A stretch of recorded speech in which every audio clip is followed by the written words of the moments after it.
qui font des propositions très concrètes en matière d'éducation. Et moi, j'aimerais entendre quelque chose de concret de la part du maire de Nanterre actuel, ou en tout cas de ce que vous compterez faire pour les enfants, les élèves du quartier Parc Sud notamment.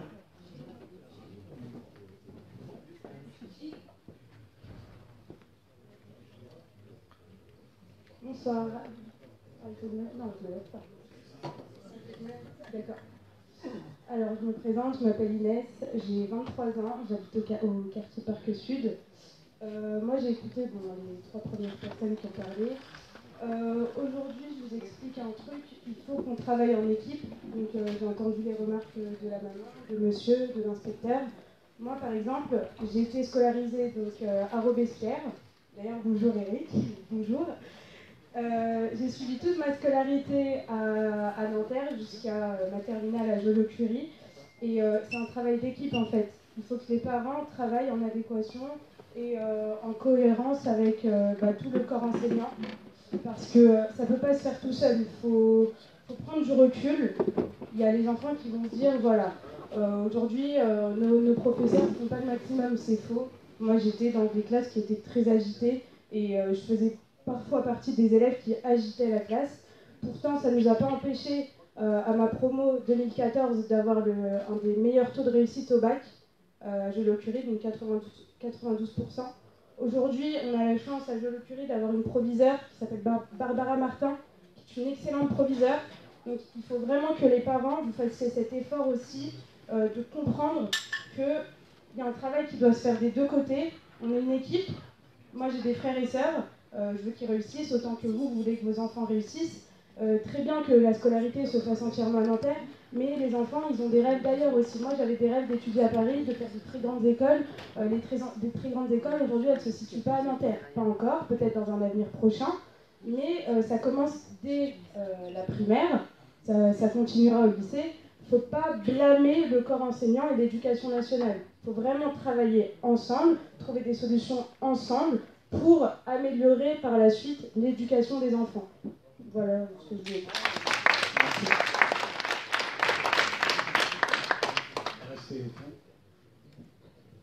Bonsoir. Mademoiselle Armini, monsieur le maire, mesdames, messieurs, nous sommes ici ce soir avec plusieurs copains, avec plusieurs casquettes. Donc parents, citoyens actifs et employés de la ville de Nanterre. Donc plusieurs points nous sont venus à l'esprit pour apprécier, comprendre, questionner et proposer.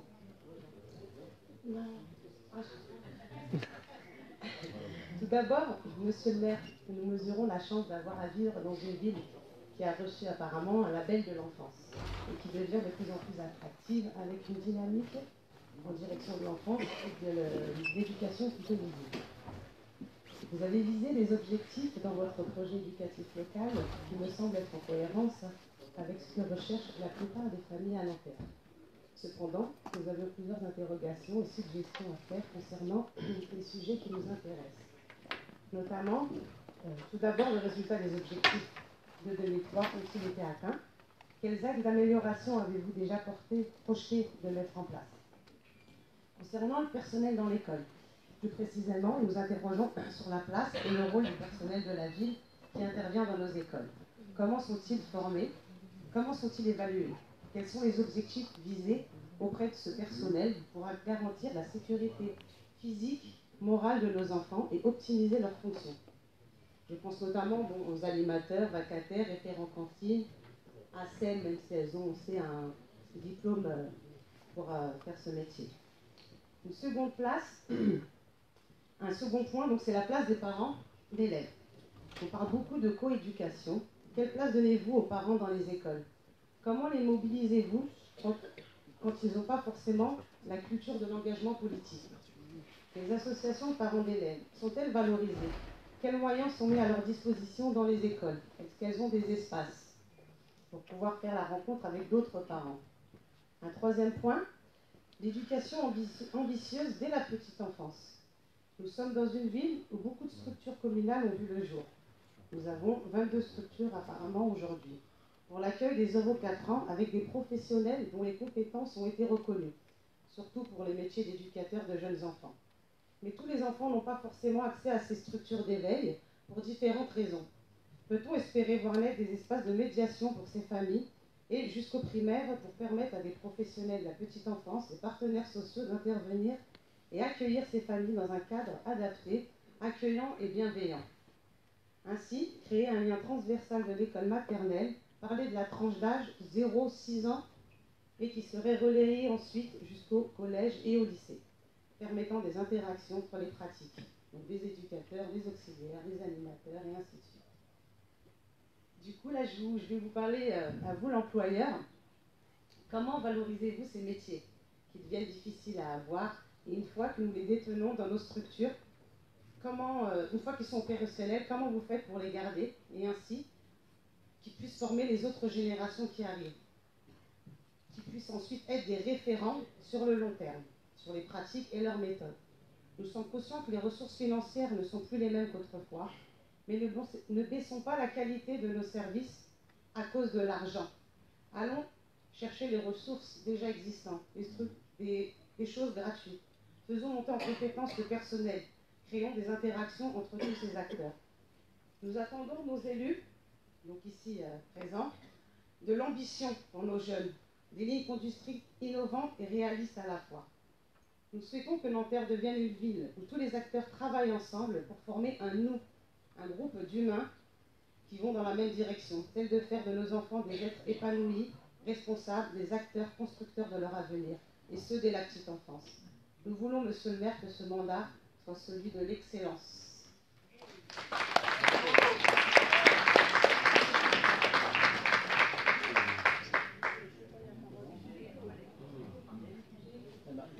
Oui, j'arrive.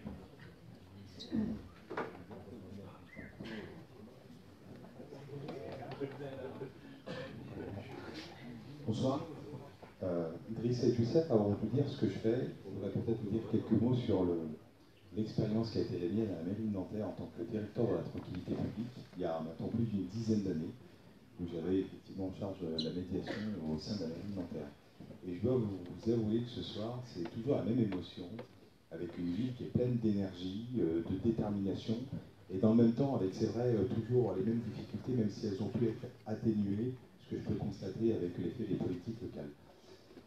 Je suis président de l'Institut Léonard de Vinci, c'est le groupe Léonard de Vinci qui est situé à Paris La Défense et qui a engagé un vaste projet maintenant depuis quelques années avec l'impulsion de la mairie de Nanterre pour une relocalisation de l'ensemble de nos activités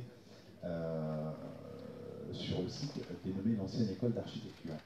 C'est pour nous un vrai bonheur, un vrai plaisir que de venir s'implanter à Nanterre. Alors le groupe Léonard de Vinci, c'est 4 établissements, 3 écoles et un organisme de formation continue. Et parmi les 3 écoles d'enseignement supérieur, vous en avez 2 qui sont, on va dire, dans le top 5 des écoles à la fois de commerce et d'ingénieurs en France. Donc l'école de commerce, le classement de l'étudiant il y a encore quelques jours, la classe 2e sur une école post-bac, et l'école d'ingénieurs qui est la première école post-bac d'ingénieurs en région de France. Donc pour nous, c'est un vrai plaisir parce que j'ai renoué avec la mairie de Nanterre, avec ce territoire qui est un territoire avec beaucoup de richesse, beaucoup de diversité, c'est vraiment un plaisir. Et dans le même temps, vous appelez notre responsabilité, je vous ai bien entendu, et vous avez bien raison. Et la responsabilité aujourd'hui d'un employeur, au-delà de ce qu'on appelle la responsabilité sociétale des entreprises ou environnementale, qui est vraiment une obligation qu'on impose finalement à l'employeur, je trouve que dans le même temps, ça ne doit pas être une obligation. C'est dans les mentalités que ça se joue. On y croit ou on n'y croit pas. C'est pas avec une loi qu'on va imposer à un employeur de recruter des habitants du quartier. On y croit ou on n'y croit pas. La mixité, on y croit ou on n'y croit pas. Et nous, au-delà des recrutements, en tout cas des propositions d'accompagnement des étudiants, c'est aussi une implantation dans le territoire qu'on veut promouvoir. C'est quoi une implantation dans un territoire? C'est participer à la vie associative. C'est de participer à la vie locale. Il ne suffit pas de dire on a recruté 3 personnes, on est tranquille et vous nous laissez tranquille. Non, c'est de dire comment on cohabite dans un territoire. Et ça, je pense que pour nous, c'est aussi important que de dire à un moment donné, on va recruter. C'est de participer à des activités associatives, c'est d'accompagner le 3e âge, c'est de lutter contre la fracture numérique, c'est de permettre à des demandeurs d'emploi d'intégrer des formations pour pouvoir se repositionner professionnellement, pour nous, ça a vachement de sens. Parce que c'est ce qu'on fait un petit peu au quotidien. Parce qu'on croit à l'individu. Et ensuite, j'ai bien entendu ce qui a été dit tout à l'heure dans le compte-rendu qui a été fait, que j'ai trouvé très intéressant. Et moi, j'ai une autre casquette. C'est celle d'un spécialiste des questions de sécurité qui intervient régulièrement sur ces sujets. Et je peux vous dire que ce que vous faites, ça a beaucoup de sens parce qu'au-delà de l'éducation, qui est un sujet important, c'est aussi la question liée à la culture et la question liée aux activités périscolaires, aux loisirs. Ça a du sens au moment où on s'interroge tous sur nos enfants. Quelle place ont nos enfants dans une société qui se cherche? Et je peux vous dire que la culture qui permet accessible à tous, parce que vous avez des individus qui font la culture accessible à une élite. Là, c'est la culture accessible à tous. Ça permet d'élever les esprits, permettre à des enfants de participer à des activités de loisirs, ou de manger, ne serait-ce que manger le midi. Ben je peux vous assurer que c'est une volonté politique qu'on ne retrouve pas forcément ailleurs. Et je pense qu'au moment où notre pays connaît à un moment donné des difficultés en termes de positionnement de nos valeurs, je pense que c'est important. Je pense que c'est extrêmement important. Et nous, on intervient sur ces sujets, mais hélas, beaucoup tardivement parce qu'on est dans l'enseignement supérieur, de préparer très tôt. Je peux vous assurer que ça a beaucoup de sens. Donc moi, je suis en tout cas très content, à titre très personnel, de revenir à Nanterre, de travailler à Nanterre, parce que j'ai travaillé à Nanterre, et je suis content de dire que j'ai retravaillé à Nanterre. Et voilà, donc c'est vraiment un grand plaisir, et merci beaucoup.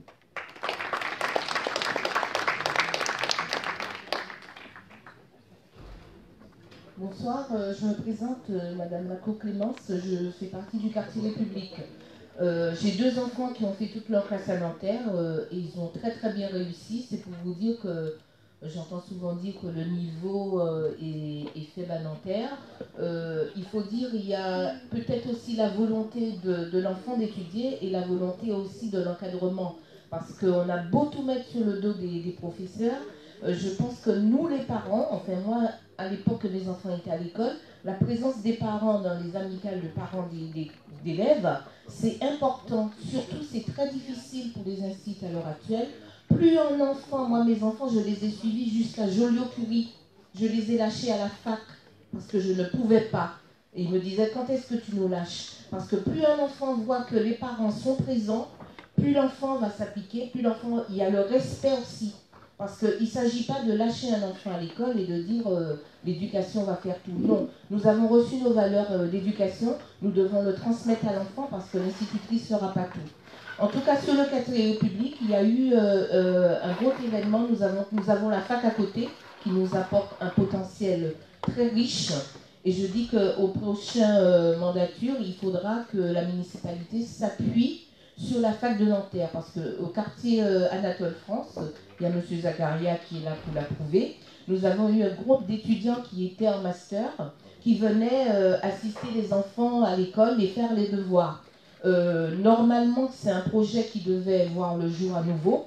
Pour le moment, je n'ai pas vu de mouvement, mais je pense qu'il faut qu'on travaille avec la faculté de Nanterre, ouvrir la fac aux étudiants.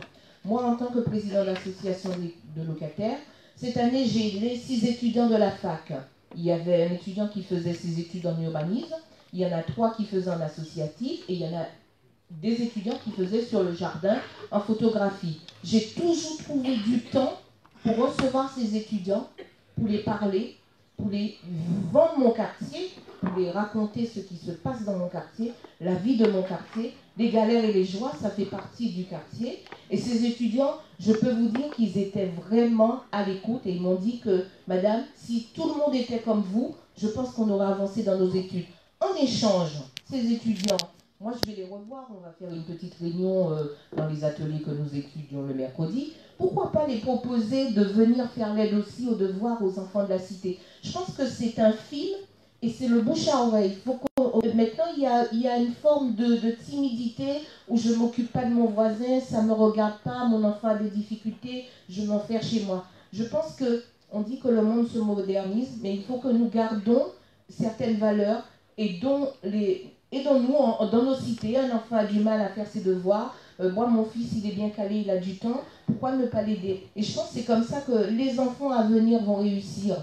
Alors, j'encourage tous les mamans, les papas aussi qui sont dans la salle, parce qu'il n'y a pas que les mamans, de pouvoir faire acte de présence à l'école, quand il y a des réunions, ça c'est important. Un enfant qui voit ses parents jamais dans les réunions, ben, c'est un enfant qui va dire bon, moi je vais à l'école, mais qu'est-ce que je fais?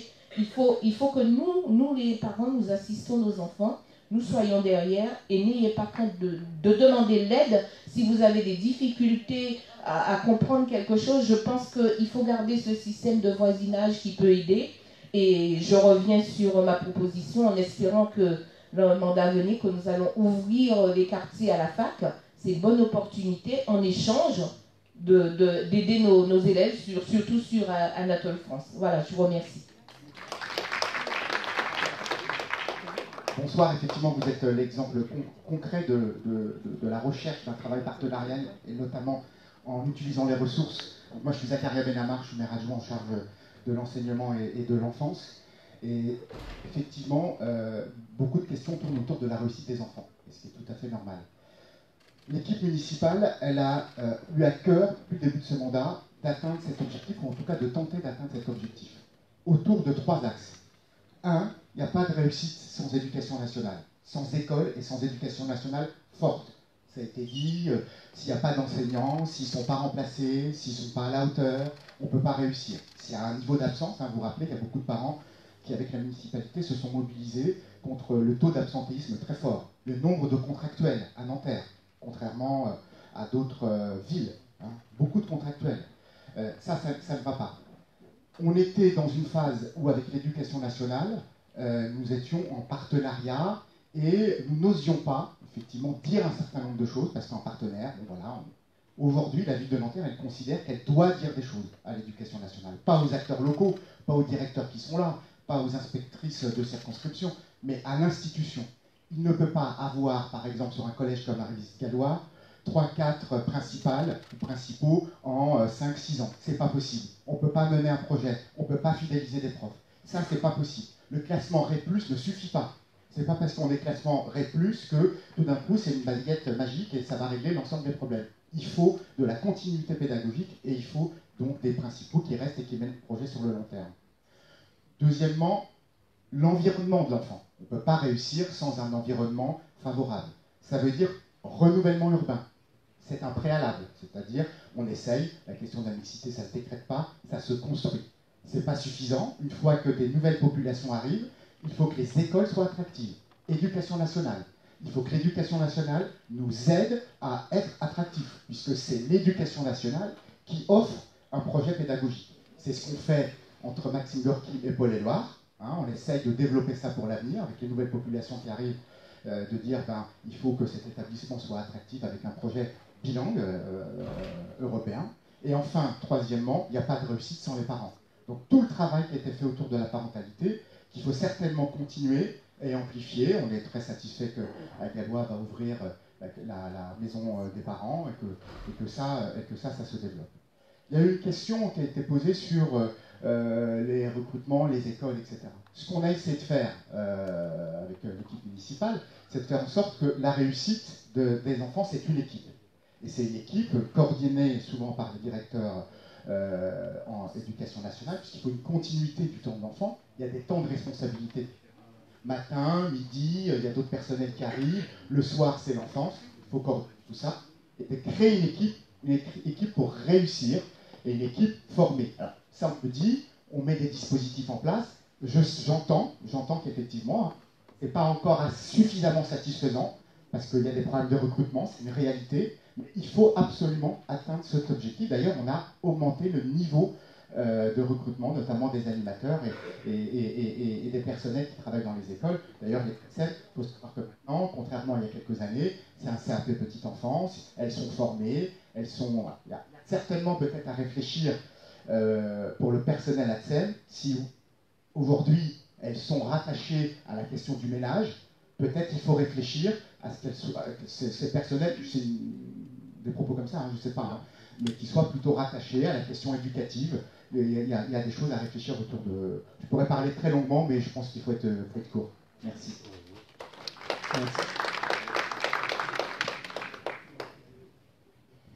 Bonsoir, Catherine Saut du Parti communiste français et ancienne enseignante en retraite. Donc je vais vous parler de ce qui me fait un peu mal au cœur en ce moment.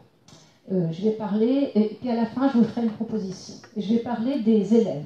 On nous dit toujours qu'il y a des élèves manuels ou intellectuels. Hein. On nous dit toujours qu'il faut bien des médecins.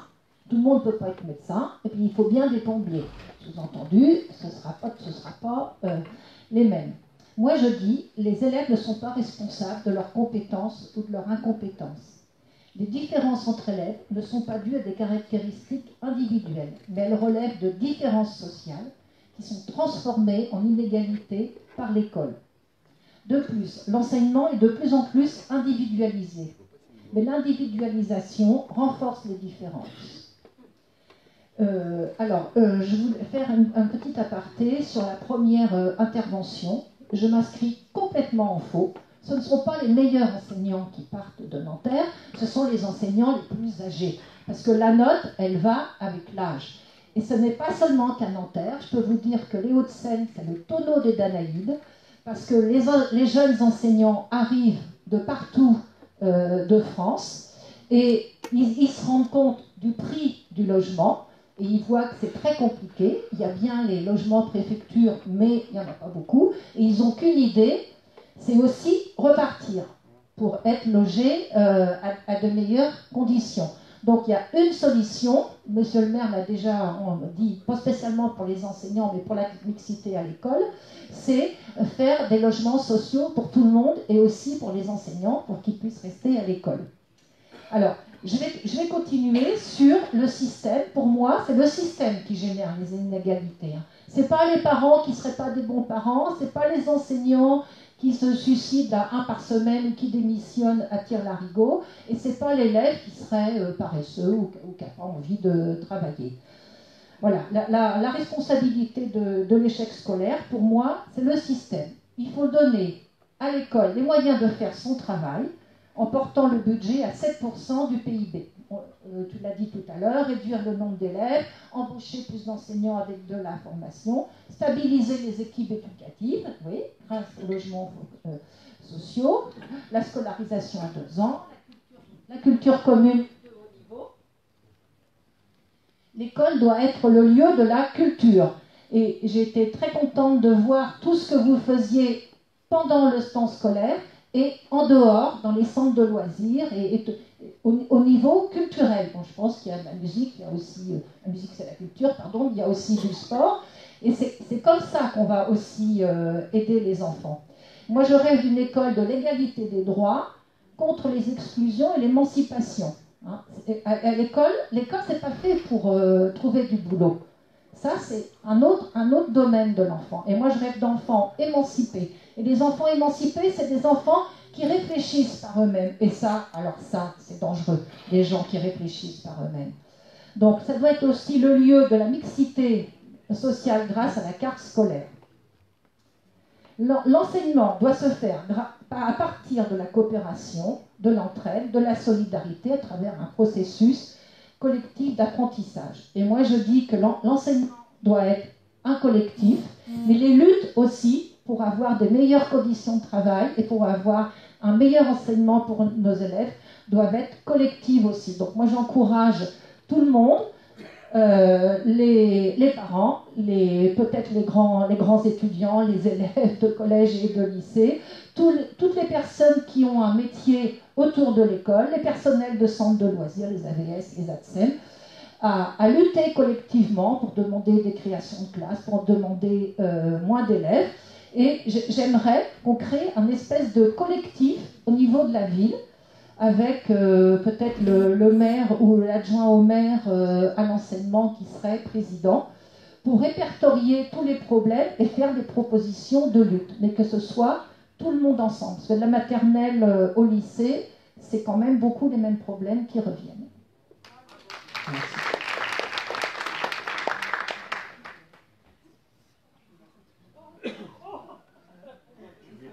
Je vais marcher sur le pied. J'ai mal.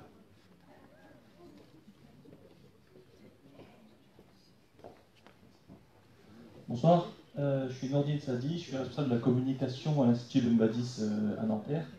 Et j'ai quelques propositions concrètes pour les élèves de Nanterre. On est bientôt en 2020, les prochaines échéances et pas, ça dans 6 ans. Donc sur 2026. Donc je pense qu'il est urgent d'innover. Il y a un truc qui n'a pas changé depuis que j'étais à l'école, moi, dans les années 80, c'est le poids des sacs des élèves. Il est énorme, il y a des sacs, il y a des cahiers, etc. Je pense qu'il serait pas mal de mettre ou une tablette ou un ordinateur pour remplacer ces livres. Donc je pense qu'une tablette ça remplace peut-être 3 ans de livres, plus les cahiers. De plus, il y a plus grand monde qui écrit avec un stylo et une feuille au bureau, surtout sur un clavier. Donc je pense qu'il faut s'adapter. Alors pas forcément au CP, bien sûr, mais je pense que aux élèves en général, il serait pas mal d'avoir une réduction du poids des élèves. Ensuite, autre innovation, la pyramide de Maslow, plus connue sous la pyramide de l'apprentissage, prouve que quand on suit un cours, on retient entre 10 et 20% du message. Par contre, quand on vit une expérience, on monte à 90% du message. Et comment vivre des expériences immersives, éducatives? Mais il y a la réalité virtuelle qui existe aujourd'hui, donc qui est un outil très performant de l'éducation, qui est très répandu dans les entreprises. Et du coup, il faut peut-être penser à ce type d'innovation, software et hardware, pour les collèges et les lycées. Et je me propose de vous conseiller, vu que je suis un peu dans ce domaine, pour avancer. Et le dernier point, c'est capter l'attention des élèves. Comment on les intéresse au cours? Est-ce que c'est avec des cours magistraux uniquement ou pas? Donc il y a la réalité augmentée qui peut être intéressante. Donc pareil, avec une tablette, des lunettes augmentées, voir des cours qui se déroulent, l'espace, les étoiles, une œuvre d'art, etc., qui pourraient un peu motiver les gens et qui s'intéressent plus aux cours plutôt que de penser à ce qu'on mangera au goûter. Merci.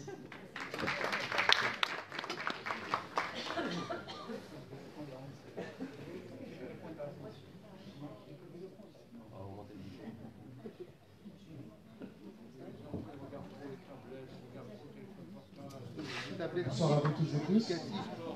Je m'appelle Khaled, je suis du Petit Nanterre et ce soir je vous ramène des idées d'un jeune qui est très investi du Petit Nanterre, qui s'appelle Zakaria. Il fait partie de l'association Cité Solidaire, il n'a pas pu venir ce soir. Et il a relevé des idées qui nous intéressent beaucoup à nous et surtout à Aziza et à toute la petite bande de potes.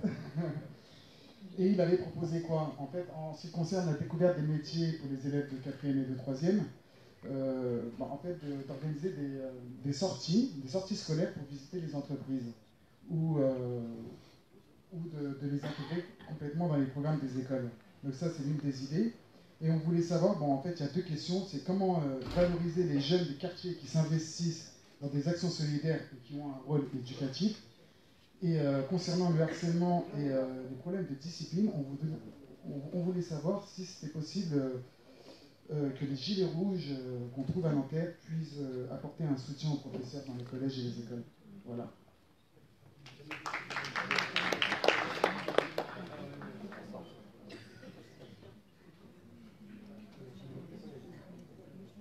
Alors, bonsoir à toutes et à tous.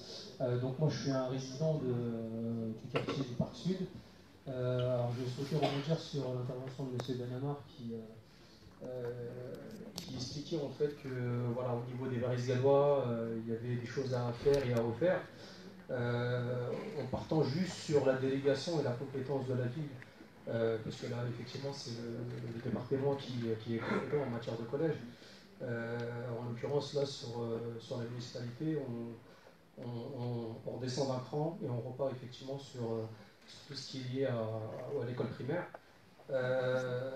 On parlait d'éducation. Moi, je suis tout à fait d'accord avec certaines interventions qui expliquaient effectivement que il y a des profs de qualité. Moi, à l'école Picasso, on a des profs de qualité. J'ai ma fille qui est en grande section. J'ai mon fils qui a fait tout son cursus primaire, élémentaire à Picasso également. Les profs sont de qualité, mais par contre, on ne leur donne pas forcément tous les moyens pour qu'ils puissent effectivement faire un travail de qualité. Après, effectivement, on peut mettre en avant la réforme, notamment et d'ailleurs je la remercie, avec Valo Belkacem qui avait complètement réformé justement la primaire sur les méthodes et la méthodologie d'apprentissage. On se retrouve aujourd'hui avec des enfants, et là encore je rebondis par rapport à l'intervention du spécialiste en communication, on se retrouve avec des enfants qui savent pratiquement ni lire ni écrire. Donc moi j'ai eu mon fils il a la chance que je l'ai accompagné là-dessus.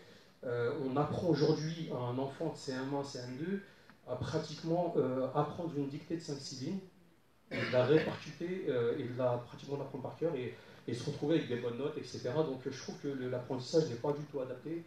Je suis également des années 80 et à l'époque on avait des dictées surprises en CM1, CM2. Si on ne savait pas écrire un mot, on apprenait à l'écrire en syllabes. Mais aujourd'hui l'apprentissage se fait par mots et ça complique beaucoup l'apprentissage des enfants. On parlait également d'éducation, et je vais m'arrêter là parce que je ne vais pas non plus monopoliser la parole. On parlait d'éducation, je trouve que d'abord, avant de parler d'éducation qui se fait effectivement au sein d'une école, l'éducation se fait également au niveau de l'environnement. Quand on voit aujourd'hui en face de l'école Picasso un terrain depuis à peu près 1 an, malheureusement de drogue qui se répand, je trouve que c'est pas du tout normal que les enfants voient ça en sortant du périscolaire ou tout simplement quand ils vont manger un midi à la maison. Et c'est un écosystème qu'il faut avoir quand on parle d'éducation, aussi bien tout ce qui environne l'école que ce qui se passe à l'intérieur de l'école. Donc effectivement, des moyens en sécurité, là je fais une grosse parenthèse là-dessus, mais les moyens en sécurité doivent être complémentaires et supplémentaires par rapport à ce qui se passe aujourd'hui. Mais si on veut assurer l'éducation des enfants, il faut que ça passe avant tout par un environnement propice pour les enfants.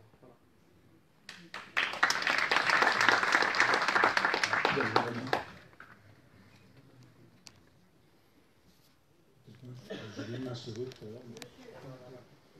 Alors attendez, on va commencer par devant. Vous avez des feuilles qui circulent actuellement dans les rangs. On vous demande vos coordonnées, vos contacts, vos mails. Pourquoi? Parce que toutes les propositions qui sont faites ce soir, on les recense et on vous les envoie. Donc c'est important qu'on ait votre contact pour que vous puissiez les recevoir. Alexis Martin, je suis conseiller municipal de la majorité écologie Les Verts. Donc effectivement, la mairie de Nanterre fait déjà beaucoup en termes d'éducation. Enfin, on n'a pas à rougir de ce qui se fait dans la ville de Nanterre. Moi, j'avais quelques propositions quand même à porter à la réflexion de tous. C'était déjà un sujet sur lequel la ville de Nanterre pourrait agir, c'est sur les violences éducatives ordinaires, les VEO.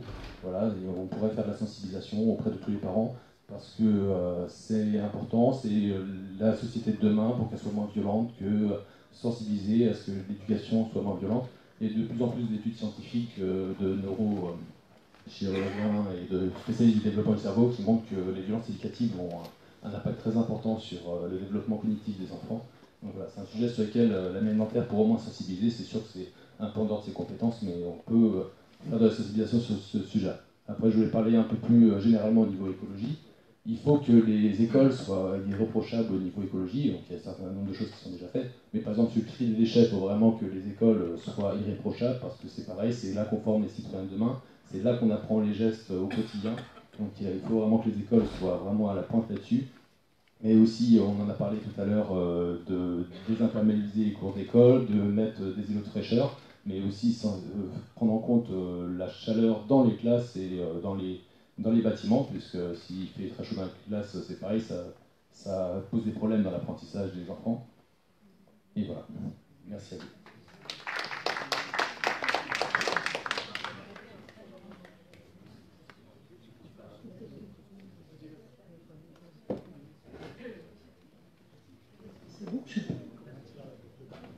Bonsoir à tous. Je m'adresse à Monsieur le maire, Madame Nadine. Alors, je vais avoir une voix dissonante ce soir. Nous sommes à Nanterre, une population cosmopolite et une bonne communauté musulmane importante. Je vais me faire l'écho de la polémique qu'on a actuellement sur le voile et les mamans voilées qui accompagnent les enfants à l'école. Bon, on utilise toujours de nombreuses méthodes dites dilatoires pour détourner un petit peu les citoyens de véritables problèmes. Mais l'occasion faisant le larron, les mamans qui sont voilées ici, aucun problème, même si moi je ne le suis pas. C'est pas tant ça le problème, mais on aimerait bien de la part de Monsieur le maire de clarifier un petit peu et d'apaiser ce faux débat, enfin à titre personnel, pour bien tranquilliser les citoyens et les citoyennes de Nanterre sur cette affaire de voile qu'on utilise à temps et à contre-temps, qui blesse les communautés, qui divise. Donc vraiment, monsieur le maire, on aimerait ce soir avoir une clarification de la part du maire de Nanterre et surtout la partie juridique. Parce qu'il y a également une autre situation, ces mamans qui sont là, qui sont disponibles pour accompagner les enfants. Comment se fait-il qu'elles soient autant stigmatisées au niveau national? Et qu'en est-il pour la ville de Nanterre? Je vous remercie. Bravo! Bravo! On prendra la parole après. Bonsoir, Nadine Villain. Je vais être obligée de parler de moi personnellement parce que je travaille jusqu'à maintenant d'une façon saisonnière. Je suis devenue AVS pendant 2 ans. Je me suis occupée d'enfants en situation de handicap. C'était un vrai bonheur. Et du coup, j'ai voulu sauter le pas et devenir professeur des écoles. Donc, je suis en master. Je dois dire que c'est pas si simple. Et je voudrais parler à M. Zakaria. Effectivement, il y a un grave problème. C'est que, évidemment, je dépendais de Pôle emploi parce que pour être AVS, il faut dépendre de Pôle emploi. Il faut avoir fait d'abord 1 an de chômage pour être AVS. Ce qui est complètement bizarre et qui en plus nous demandait d'être éloignés professionnellement et socialement. C'est encore 2 autres inepties. Mais bon, le gouvernement n'était pas à ça près. Et du coup, quand moi j'ai voulu faire cette formation, Pôle emploi a répondu « Mais c'est bon, vous avez une licence, vous pouvez être contractuel. » Et j'ai dit « Mais je ne peux pas être contractuel, je ne suis pas formée, je ne peux pas aller quand même dans une classe et y aller comme ça. » Et pendant 2 mois, ça a été une bataille avec Pôle emploi, parce que je voulais absolument qu'ils payent ma formation, puisqu'on est en formation continue à passer à partir d'un certain âge. Et ben, je remercie la municipalité, puisque c'est un élu, Rachid Tayeb, qui est intervenu auprès de Pôle emploi, du directeur, pour lui expliquer effectivement que ce soit à Nanterre ou en tout cas dans d'autres villes de France, qu'on ne pouvait pas comme ça aller dans une classe sans rien, sans aucun bagage et enseigner. C'est complètement impossible. Donc, merci à la municipalité, merci à M. Rachid Tayeb qui est intervenu. Donc, cette formation est payée. Alors, je dis à madame qui voulait que les étudiants en master viennent pour aider. Très franchement, c'est très compliqué, c'est plein de devoirs, on n'en peut plus, c'est vachement dur. Mais voilà, on ne peut pas trop aider. Alors, je voudrais dire, moi je sais que sur Nanterre, ce qui est important, c'est qu'il y ait des ATSEM. Il faut continuer à avoir des ATSEM, il en faut en petite section, en moyenne section et en grande section. C'est vraiment évident. Les institutrices, sinon, elles souffrent. Elles ne peuvent pas faire classe toutes seules. C'est complètement impossible. Donc, il faut toujours mettre les moyens dans ce domaine. Également des cars, mettre à disposition pour que les enfants puissent sortir. Il y a des villes limitrophes. Il y en a une, par exemple, c'est 1 quart pour l'année, pour l'école. Donc, il ne faut pas se louper dans le projet. Et puis, le budget aussi va avec, c'est-à-dire 400 € pour une classe. Donc, je sais que la mairie de Nanterre fait beaucoup plus. Je voudrais quand même dire qu'il y a aussi un problème pour les enfants, maintenant qu'on fait aussi de la psychologie, que les écrans, il ne faut pas donner, quand même, c'est un conseil, d'écran avant 6 ans. Ça aussi, c'est un problème parce que les enfants ne peuvent pas, dans ce cas-là, acquérir la motricité. Ils ne peuvent pas mettre tout leur potentiel après à l'école pour pouvoir découvrir l'écriture, pour pouvoir dénombrer, etc. Ça, c'est vraiment, il faut que les parents en prennent conscience. Ce n'est pas un cadeau que d'offrir des écrans aux enfants avant 6 ans. Et après, je voudrais parler, ce n'est pas tellement en rapport, mais je n'ai pas pu suivre toutes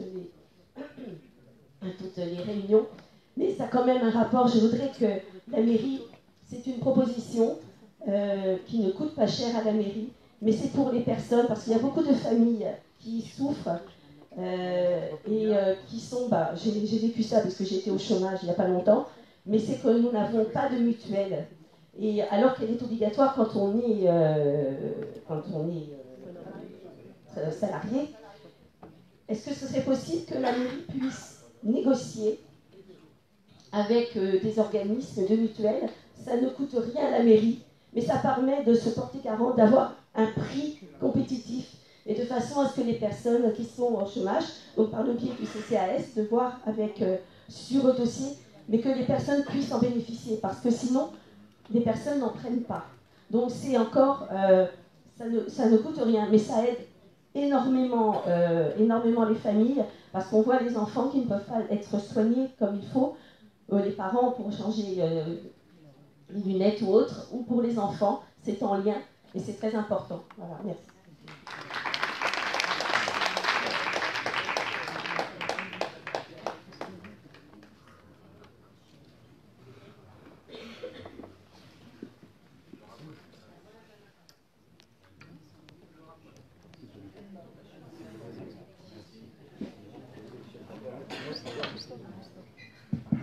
Bonsoir à tous et à toutes et à tous, excusez-moi. Donc d'abord je voudrais expliquer un petit peu l'Institut Ibn Badis, parce que souvent on entend l'Institut Ibn Badis, l'Institut Ibn Badis. L'Institut Ibn Badis est donc doté d'une école élémentaire, collège et lycée, et on en remercie le maire ainsi que le conseil municipal qui a forcément autorisé le fait qu'aujourd'hui on peut avoir une école de confession musulmane, mais une école qui respecte l'éducation nationale et son programme, donc tout ce qui est socle commun. J'ai entendu tout à l'heure le sujet sur les femmes voilées. C'est vrai que ça commence à être très récurrent et très énervant en même temps, parce qu'on ne fait que respecter la laïcité. Il n'y a rien qui interdit aujourd'hui, et je l'espère pas demain, les sorties, les accompagnements des femmes voilées. On parle des femmes voilées comme si on parlait d'une personne étrangère, alors qu'aujourd'hui, vous avez beaucoup de personnes qui, pratiquent l'islam et qui sont également, alors, je vais dire ce que les personnes ne veulent pas entendre, des Français de souche. Hein. Il n'y a pas que des personnes qui sont d'origine immigrée qui, soi-disant, viendraient ici poser un voile. Il y a des personnes qui pratiquent leur religion et qui aimeraient être respectées. Donc il y a aussi des familles qui souhaiteraient aussi mettre leurs enfants dans des écoles confessionnelles. On a la chance d'avoir également une école catholique depuis très longtemps. J'espère qu'un jour il y aura une école juive aussi sur Nanterre. En tous les cas, le respect de la laïcité, c'est aussi surtout de comprendre qu'il y a une diversité parmi les Français qui permet à chacun de pouvoir être tolérant et ouvert aux autres. Et Ibn Badis ouvre ses portes régulièrement pour ceux qui sont intéressés pour venir la visiter, ouvre ses portes la journée du patrimoine. D'ailleurs, on l'a ouverte dernièrement. Donc, il n'y a pas de tabou avec l'islam, avec l'organisation des musulmans à Nanterre et en France. Il faut juste qu'on arrive à dialoguer et échanger. Tout ça pour vous dire que ouvrir une école, d'abord, c'est pas simple. On l'a dit, vous avez pointé plusieurs points. On ne va pas répondre et on ne va pas vider les écoles publiques, pour ceux qui se font un fantasme, en disant que tous les enfants des musulmans vont aller à l'école Ibn Badis. On n'a pas assez de place. Mais en même temps, ce n'est pas le but. Il y a les écoles publiques qui permettent de faire un vrai travail. Il y a vraiment des directeurs et des équipes pédagogiques qui font un vrai travail de fond avec les enfants. Et on les remercie encore une fois. Et on dit qu'à un moment donné, il faut qu'on arrive à dialoguer ensemble, s'ouvrir et comprendre l'autre. Donc si vous avez des questions, et notamment sur les musulmans de Nanterre, parce que vous savez que c'est une grande histoire, les bidonvilles de Nanterre, donc du coup, il faudra venir nous voir peut-être, ou voir les associations qui sont de type culturel uniquement, et qui peuvent également vous répondre. Donc, on revient sur le problème, et je m'arrêterai peut-être sur ce sujet, sur les femmes voilées. C'est vrai que nous, quand je dis nous, et je n'aime pas ghettoiser, les Français de confession musulmane, on en marre. On en marre que les médias passent leur temps à nous insulter. Et qu'en plus, on ne nous permette pas de pouvoir, en gros, répliquer et redonner la parole aux personnes concernées, notamment aux femmes qui sont voilées et qui le font pour des raisons personnelles, tout simplement. Donc, les faux débats, est-ce qu'on l'accompagne? Tout le monde est content de trouver pour la piscine une femme voilée qui les accompagne. Ou pendant l'Aïd, des gâteaux qui sont ramenés.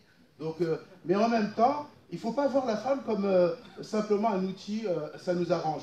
Il faut vraiment voir que si aujourd'hui, on a aujourd'hui la chance d'avoir des femmes voilées, des femmes non voilées, des femmes musulmanes, d'autres non musulmanes, d'autres athées, et on vit ensemble, c'est ça le vivre ensemble et le respect de la laïcité. Je suis désolé d'avoir été très long. Merci. Bravo. Oui, moi, juste très rapidement sur cette question, je trouve qu'on parle de la réussite scolaire des enfants et qu'on ne peut pas ne pas mettre en relation la place des parents dans la réussite scolaire des enfants. Or, ça passe obligatoirement par leur engagement dans l'école, dans la place qu'ils ont dans l'école, dans le lien qu'ils ont dans les apprentissages Et je dois dire, moi je suis déléguée départementale de l'éducation nationale, je vais dire mon collègue parce que c'est un ancien collègue.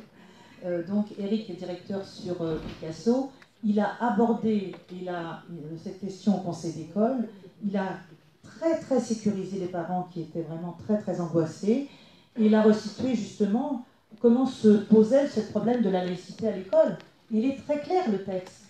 Il y a des fonctionnaires donc, qui ont des missions d'enseignement de la fonction publique qui sont dans un cadre soit éducatif, soit de construire les apprentissages. Et puis il y a les parents qui ont leur place dans l'école et qu'il ne faut surtout pas couper de leurs enfants dans ce cadre-là. Et les parents ont manifesté au conseil d'école justement leur remerciement et en disant que cette question devenait vraiment très forte devant l'école et ça les a sécurisés. Donc je crois que c'est très important. Bonjour, salut, directeur d'école de Picasso, juste pour clarifier un petit peu cette question, monsieur le maire le fera aussi bien que moi, le milieu, j'en suis sûr. La loi est très simple en fait. Il y a deux catégories de personnes. C'est la loi qui le dit. Il y a les usagers qui ne sont pas des fonctionnaires soumis à la neutralité et que donc qui peuvent venir habiller comme ils veulent, dans le respect de l'autre et sans prosélytisme. Donc voilé, non voilé, en jean, en jupe, enfin, peu importe. Moi je dis merci aux parents de venir, tels qu'ils sont, et c'est tout, il n'y a rien à rajouter.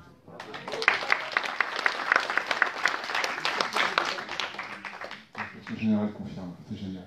Je vais en profiter également pour faire un point également. Je suis résident à Nanterre depuis que je suis directeur. Ça fait 20 ans que je suis sur le quartier du Parc, en tant qu'enseignant et directeur. J'aimerais mettre en avant cette difficulté sur laquelle que nous rencontrons nous dans l'établissement, c'est l'accès aux soins. Les soins, c'est l'orthophonie, c'est le psychiatre, c'est le psychomotricien. Les listes d'attente sont très longues, de 6 mois, 1 an et demi. Sur Nanterre, il y a une saturation, et c'est vrai que ça met en difficulté les familles, ça met en difficulté les enseignants pour accompagner les enfants. Et lorsque les problématiques ne sont pas prises en compte assez tôt, on recule en fait, nous, après l'aide qu'on peut apporter pédagogique. Donc c'est pas une question de se défausser, on essaie de faire au mieux avec les outils qu'on a, mais voilà, donc je sais que la mairie est au courant, on a un peu discuté. C'est vrai que j'aimerais savoir ce qu'on pourrait mettre en place, comment on pourrait aider également la mairie pour que les enfants soient mieux pris en charge. Merci.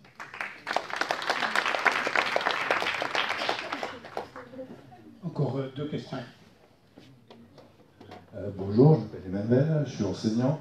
Ma conjointe est aussi enseignante sur la ville de Nanterre. Elle voulait remercier la mairie pour certaines choses. Par exemple, les mises à disposition des cars pour les déplacements des sorties scolaires.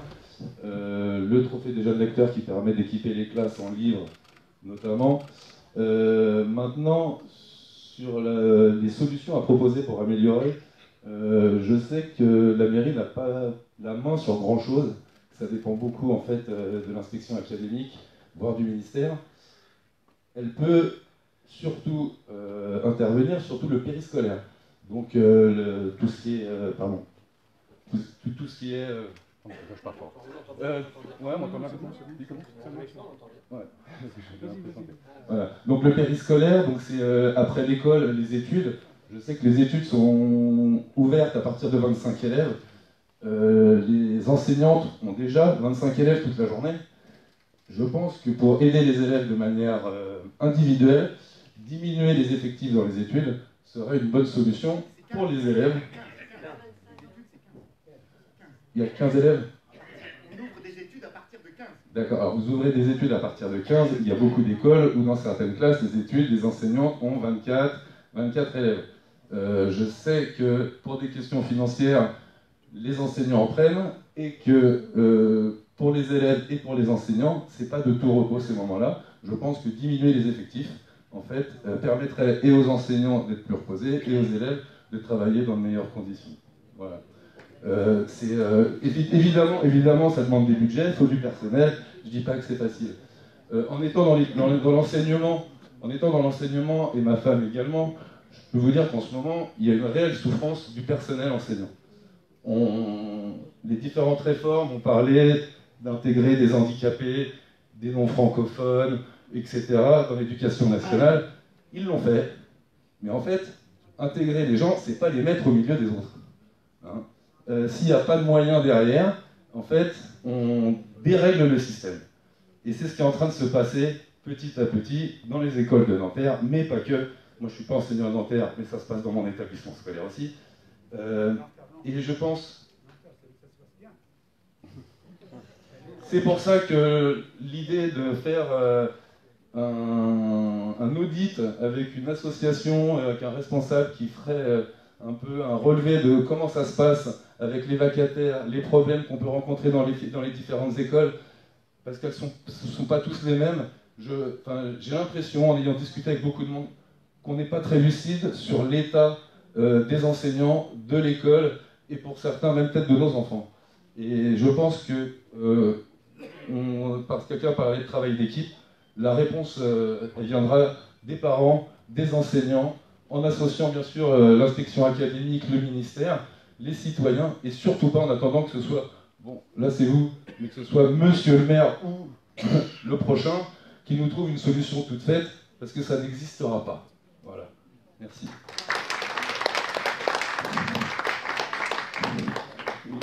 Bonjour, je suis monsieur Lounis Thierry, j'habite le Mont-Valérien. Monsieur le maire, vous me connaissez bien.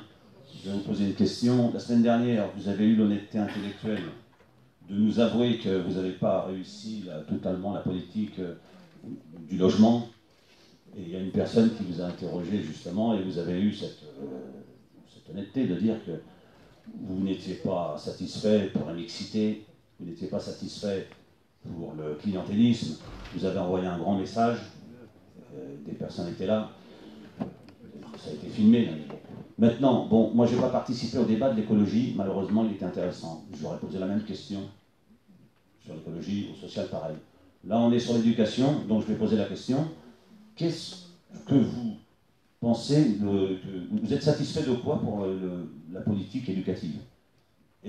Ou êtes-vous pas satisfait de quoi? Est-ce que vous pouvez exprimer dans cette mandature, qu'est-ce qui vous satisfait? Qu'est-ce que vous n'avez pas réussi?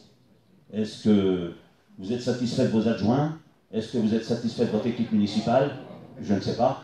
Il y aura eu, moi personnellement, je vous propose de faire un débat avec tous les adjoints pour demander quel est leur bilan à chaque adjoint.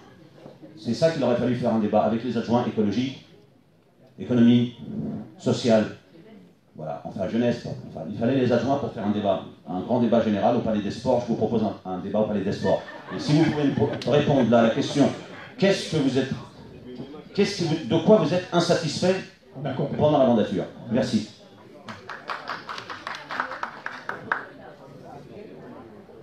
Monsieur le ministre, il est engagé avec une autre équipe, alors forcément, il vient chercher des idées, il vient chercher des propositions.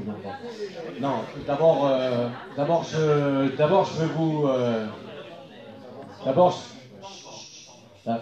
veux vous remercier d'être venus très nombreux à ce débat.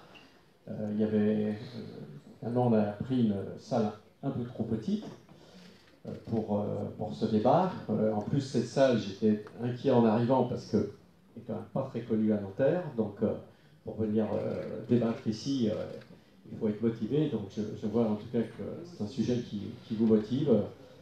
Alors, tout à l'heure, il y a, comme je vois beaucoup de nouveaux visages ce soir par rapport aux 7 autres débats que nous avons fait avant.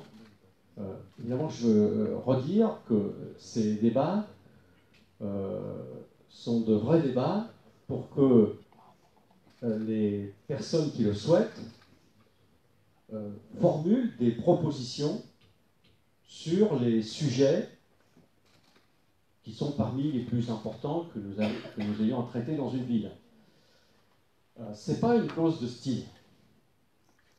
C'est parce que nous pensons d'abord que pour faire un programme, on est plus intelligent à plusieurs milliers qu'à quelques-uns dans une salle pour imaginer des solutions dont on pense toujours qu'elles sont les meilleures. Et la deuxième raison, c'est que à la différence de beaucoup de gens en politique, nous, à Nanterre, quand nous prenons des engagements, nous les tenons. Et c'est une question pour moi essentielle du regard que nous avons avec les habitants quand ils choisissent l'équipe que je conduis, qui définit un programme, on le fait. Même quand le président de la République précédent décide, 6 mois après les élections municipales, de diminuer de 10 milliards les ressources des collectivités locales. Et que, par exemple, il décide que la ville de Nanterre passera de 18 millions d'euros de dotation globale de fonctionnement à 6 sous sa mandature et aujourd'hui à 0. Donc, forcément, on aurait pu, avec l'équipe municipale, dire okay, on a pris des engagements, on ne peut pas les tenir. On n'a pas dit ça. Tous ceux qui sont ici, on a dit nous, on a pris un engagement, on va le tenir. Voilà. Et donc, oui, 95, on dit 95, mais on va dire 97, 98% des engagements qu'on a pris, on les a tenus. Et donc l'exercice là, c'est évidemment de définir, puis avec toutes les équipes, on va d'abord rendre public toutes les propositions. On a commencé, mais on va rendre public toutes les propositions qui nous ont été formulées dans ces lieux, et puis on va les évaluer, les chiffrer, les quantifier, les regarder, etc. Si on les retient, qu'on les met dans notre programme, on les fera. Donc c'est pour ça que c'est pas simplement une clause de style. Et évidemment, il faut que les propositions elles soient précises. Il ne s'agit pas d'écrire des phrases générales. Il s'agit qu'elles soient précises et évidemment qu'on les réalise financièrement. On a par exemple longuement déjà débattu de la question de la transition écologique, de l'impérieuse nécessité d'accélérer cette transition dans une ville comme Nanterre. Forcément, ça a une exigence financière. Il n'y a pas de transformation. Là, on a montré la transformation des bâtiments scolaires, qui sont très nombreux. Hein, très nombreux, les bâtiments scolaires. Quand on rénove l'école du Petit Nanterre, c'est 10 millions d'euros. Quand on va rénover l'école Gorky, on commence cet été, au mois de juin, c'est 10 millions d'euros. Donc, accélérer, ça veut dire, évidemment, investir un peu plus d'argent dans toute une série de choses. Donc, c'est extrêmement important que tout soit sérieux dans les propositions qu'on formule. Sur la question de l'école, bien sûr que je suis de l'école, de l'éducation, de l'enfance. Bien sûr que je suis fier que cette ville soit une ville dans laquelle les moyens, la mobilisation, la tension mis autour de la réussite des enfants, de leur réussite scolaire, mais au-delà de leur réussite dans la ville, soit une ville qui soit mobilisée depuis des années sur cette question, et que ça fait très plaisir quand je vois aujourd'hui de nouveaux Nantériens qui arrivent et qui me disent, venant des 4 coins de la France, qu'ils sont heureux qu'ils découvrent l'ampleur des politiques municipales en direction de l'enfance, et qu'ils me disent, en citant le nom de leur ville, je ne vais pas le dire, parce que comme il y en a qui filment, ils vont dire, de Nanterre, il a dit quelque chose contre telle ou telle ville, mais qui me disent que, par rapport à la ville où ils étaient, des tas de choses incroyables se font en direction des enfants dans cette ville et ne se font pas ailleurs. Et donc oui, je suis très fier de ça. Je suis très fier que la collaboration, la coopération avec les enseignants des écoles maternelles et primaires de Nanterre soit exceptionnelle, que des choses dans cette ville, on a parlé de la dîner partenariale qui existe depuis presque 30 ans, presque 30 ans, soit quelque chose d'unique en France.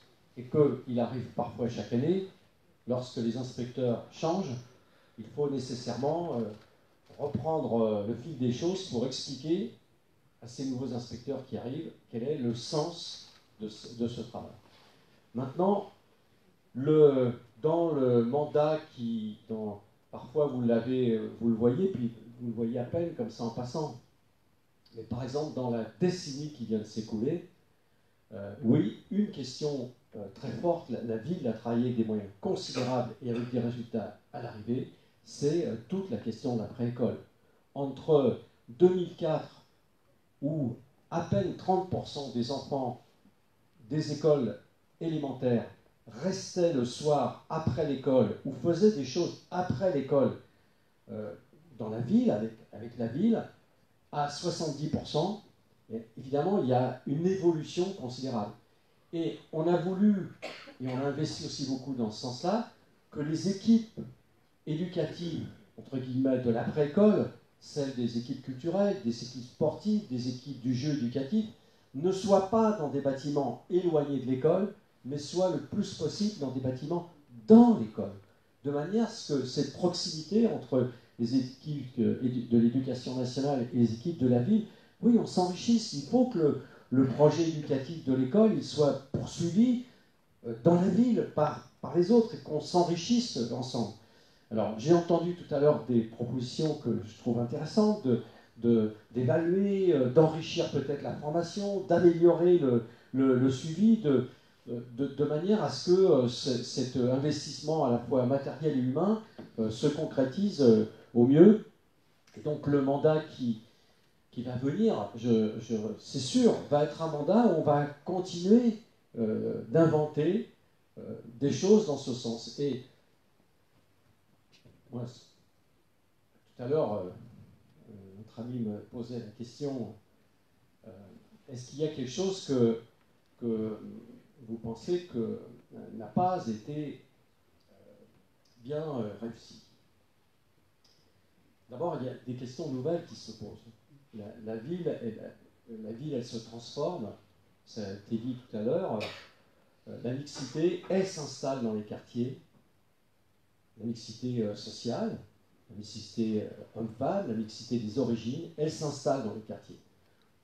Évidemment, on le suit de très près, on le mesure à travers les coefficients, les quotients familiaux qui sont chaque année donnés. Elle va s'installer au parc. Le 5 décembre, on va donc à Landru. On a un gros projet d'évolution du quartier du parc, Parc Sud, Parc Picasso. Et donc, ce quartier, comme le Cheminville, vont évoluer sur la même voie que le Petit Nanterre ou le quartier de l'université qui sont dans ce sens. Mais la mixité, ça a été dit, il faut la réussir. Et réussir la mixité dans la ville, c'est faire en sorte que tous les gens qui viennent dans notre ville, qui habitent dans notre ville, que tout le monde se retrouve dans les mêmes écoles, dans les mêmes collèges, dans les mêmes hôpitaux, dans les mêmes espaces publics, dans les mêmes lieux pour faire du sport, dans les mêmes lieux de culture.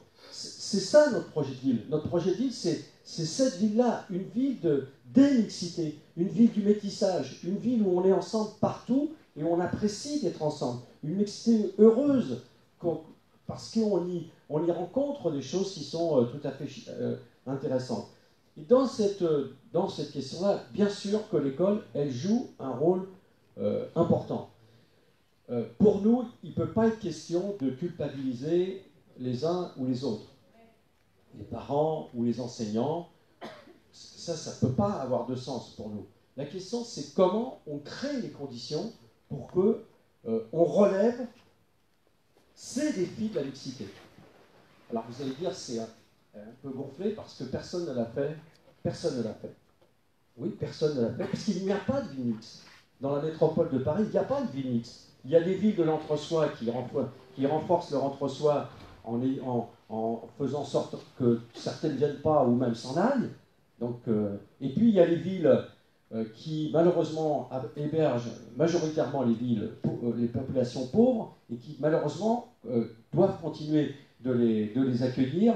Et il y a quelques villes où la mixité s'installe et a progressé ces dernières années. L'Institut de l'urbanisme de la région Île-de-France l'a pointé. Dedans, il y a Nanterre. Voilà. Alors, oui, Oui, nous pensons que Nanterre peut s'adresser à l'éducation nationale à son plus haut niveau pour lui dire, là, vous avez un projet possible. Vous avez un projet possible d'une ville mixte réussie. Mais ça ne peut pas dépendre simplement que des gens sur le terrain. Ça dépend de la manière dont l'éducation nationale, dont l'État va s'engager sur cette question-là. Et oui, je pense que, ça a été dit tout à l'heure, l'État, l'éducation nationale en tant que service national, ne peut pas regarder sans se préoccuper de voir que, par exemple, les enfants des couches supérieures, les CSP+, et en nombre relativement important, n'ont pas confiance, ne sont pas rassurés pour mettre leurs enfants dans les collèges et les lycées de Nanterre. C'est assez faible au niveau de l'école élémentaire et maternelle, mais c'est significatif d'accord. Cette question-là, l'éducation nationale ne peut pas le regarder comme si elle ne le voyait pas. C'est une question oui, on peut rassurer, oui, on peut rassurer, oui, on peut en donner envie, oui, on peut faire des choses de cette importance-là.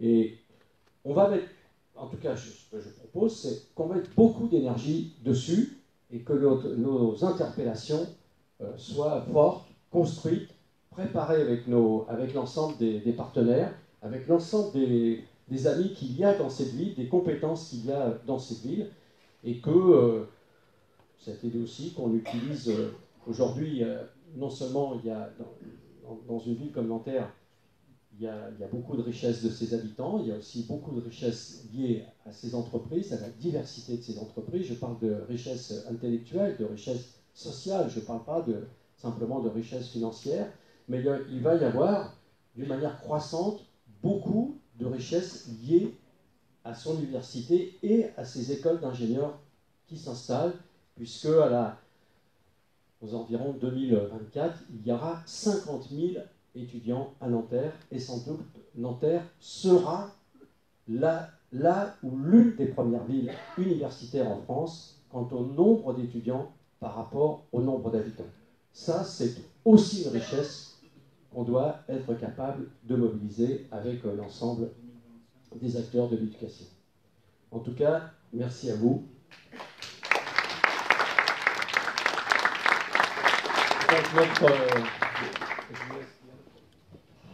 Le prochain atelier, c'est jeudi prochain, 5 décembre, à 19h30, à l'espace Jeunesse Picasso. Et ce sera sur le thème de la mixité et du logement. Voilà.